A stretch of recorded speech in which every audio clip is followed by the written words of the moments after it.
Hey guys, hoping we get some rain today, but we'll see what happens. I sprayed weed yesterday, so I thought it would rain yesterday, but of course not. Anyway, I think we've done pretty well with factor and normal looking trinomials here. You know, if you got something like this here, we've factored all those out. But every one that we've dealt with so far has had a 1 there. And so things get a little bit more complicated if we put a different number there. And also this little X trick here where we go 12 and 7 doesn't really work when we put that 5 there, okay? Or when we put a number here that's 1. That's not 1, okay? So this isn't going to work anymore. I've got several different methods. I'm going to show you just basically the easiest way is just to work through it and to try the FOIL method a little bit. You know, when we did, so if we factored this one here, let's just do it real quick here. The factors of 12 are 1 and 12, 2 and 6, 3 and 4, and 3 and 4 are the ones that add up to 7. Okay, so we got x plus 3 and we got x plus 4. So now I'm going to show you what we're going to do to check to see if we're right when we do a more complicated one. What we do is we do the outside and the inside. So if I look at these two guys, that makes 4x. If I look at these two guys and I multiply them, that would make 3x. And these two together create my 7x, okay? And so that's this operation right here is how we're going to check to see if we do these new ones correctly, okay? Because they're going to be a little bit more complicated because there's going to be lots of options, okay? All right, so let's just try here. So we got 2x squared minus x minus 1. Okay, so right away we see, oh, we got a problem here because now not only, you know, if I'm looking at this side, oh, it's easy. 1 and 1 are my only factors, right? But over here, I got factors 1 times 2, right? And so that's only one option, so that's nice. That makes it pretty easy.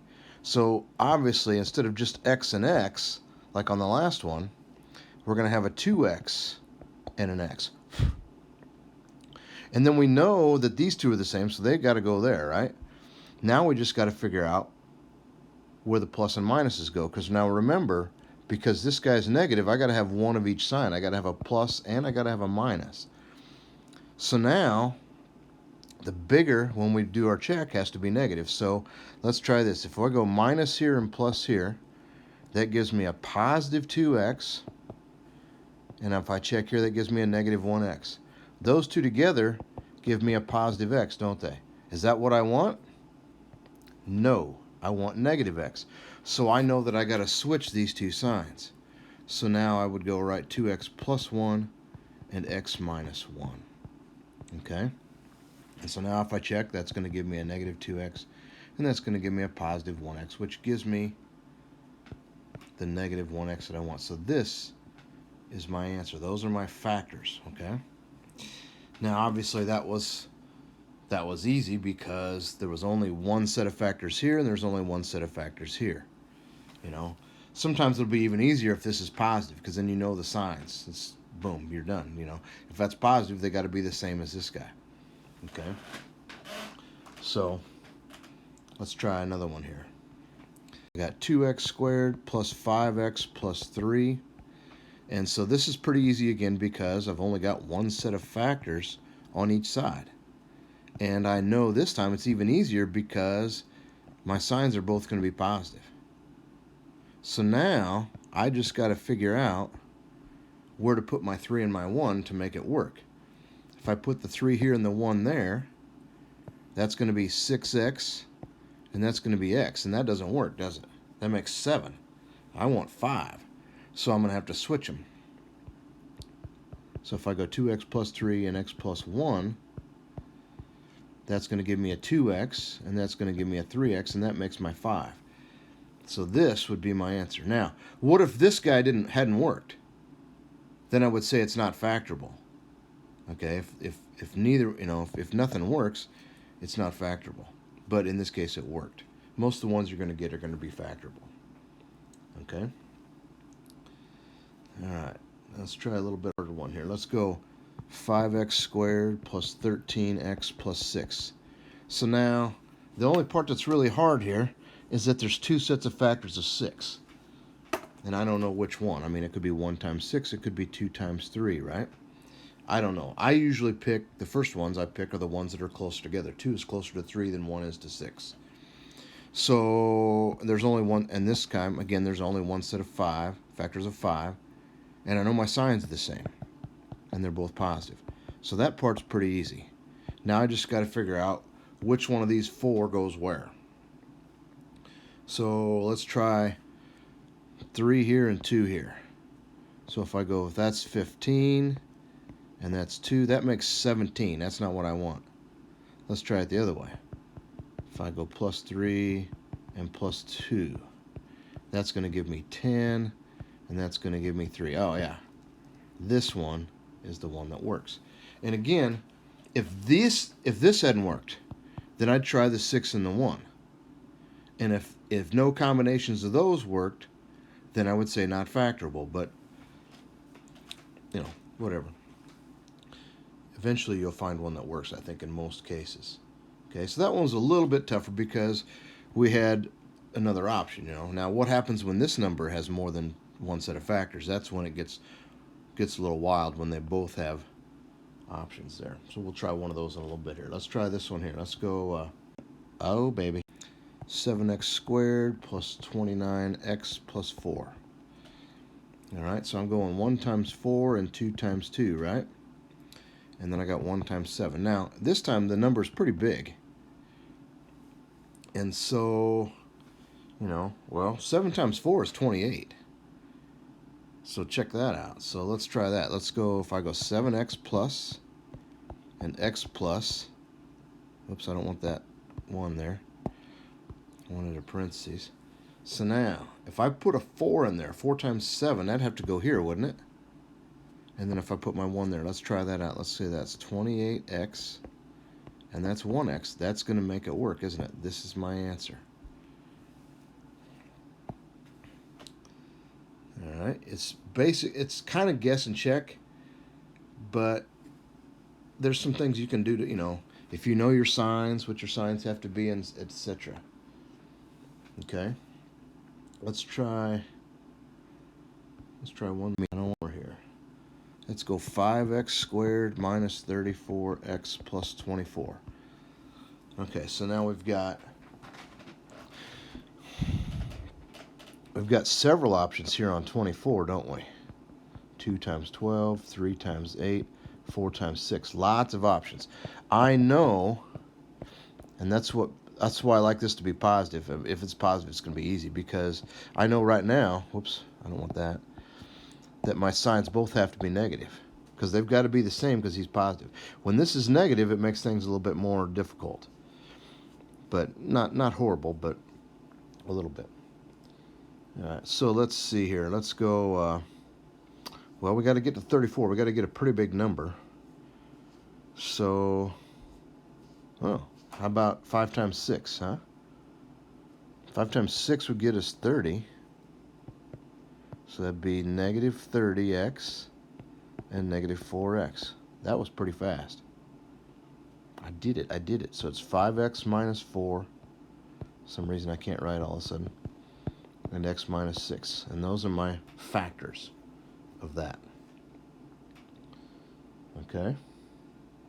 Let's try another one that has different options both ways. That you can see where this can get a little bit hairy. 4x squared minus 13x plus 10. Okay, so now I've got 2 options here and 2 options here. So I don't really know where to start. So I always just start, like I said, the closest option. So 2x and 2x. Now this one's a little bit easier, again, because this is positive. They're both going to be minus. Okay? And so if I try 5 and 2, does that work? That's 10x. That's, oh, it didn't work. It's negative 14. I need negative 13. So this won't work. So should we try 10? That's going to be negative 2, and that's going to be negative 20. That's negative 22. That ain't going to work. Okay, so it's not 2 and 2, is it, this time? It doesn't always work that way, but that's where I always start, is the ones that are closer together. So let's go with 4x and 1x. And again, it's easier because it was minus. But just imagine if this was minus, now we'd have, well, it could be 2x minus 5, 2x minus 2, or it could be 2, or I'm sorry, plus, or it could be 2 plus 5 and 2x minus 2. And then you're talking, all right, 4x and an x and 4x and x, and maybe this is minus, this is plus, plus and minus, and so you're getting all kinds of different options there. Okay? So when it's positive, it makes it a lot easier. So let's try this here. Let's go, let's see if I got a 5 here and a 2 here. Will that work? That'd be a -8, and that'd be a -5, and that makes my -13 that I need, doesn't it? Okay? So I want you to take a look at this. Maybe look in your book a little bit. And in 8.7, I'm going to show you one more, and then I'll say goodbye for the weekend. So I'm going to give you an assignment on Monday. I'm going to give you another video of this, some more examples, and then give you an assignment on Monday to deal with. All right, so one more here. So now this time, something I haven't really told you yet either, is that we have a couple different options here, obviously. And now I got that negative. But if I look at this, is there something that I can pull out in all three of those terms? Yes, none of the other ones that we've done so far had that. So really the first thing you should do every time, I know this is the last thing I'm telling you, but the first thing you should do every time is look for something to pull out. Well, does 2 go into each of these numbers? Yes, it does. So I need to pull that out. And that's going to give me a 3x squared. What happened? It's going to give me an 11x and a -4. Okay? So now I don't have this problem anymore, or not near as bad, because I know I've only got one set of options there. And I have to keep the 2. It's one of the factors. Okay? So I got 3x and x is my only options for this guy. And then I got 1 and 4 and 2 and 2. Now the problem is, I don't know what my signs are going to be and where. I've just got to try some things here. So I got to get to an 11. And 3 times 4 is 12, isn't it? So that's pretty close. So let's go here. Let's go 4 and 1. Now I'm not going to do any signs right now. I'm not going to do any signs. I'm just going to check. And that's going to give me my 12. And that's going to give me a 1. So now I got to get to 11. So to get to 11, I got to subtract. So this has to be positive to make this positive, and this has to be negative to make him negative. And that's going to give me my positive 11x that I need in that middle. So now my answer is all of this, the 2 and the 3x minus 1 and the x plus 4. So like I said, I'll make another video on Monday, and then we'll give this time to soak in a little bit, and then I'll have a video on Monday and an assignment on Monday for you to do. And there's a couple different quizzes we can do. So this is a little bit more difficult concept here, but I think we can get it figured out. Have a good weekend, guys.